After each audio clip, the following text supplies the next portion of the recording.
Hi, welcome to Richard Kabili YouTube channel, and for today's tutorial, I will be teaching you on how to turn on and off sensitive content sound and voiceover on iPhone X. But first, kindly subscribe to this channel and don't forget to hit the subscribe button and the bell to notify you for the new updates. And let's start. Using your iPhone X from your home screen first, go to Settings.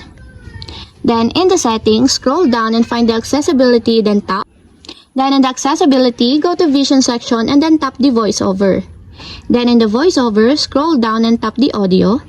Then in the audio, tap the sound and half text.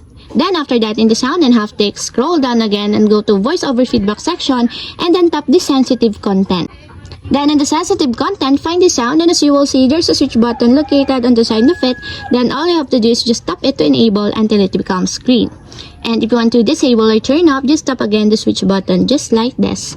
And that's it, we have successfully turned on and off sensitive content sound and voiceover on iPhone X. If you have a question, can I comment down below, and don't forget to hit the subscribe button and the bell to notify you for the new updates. And thank you for watching!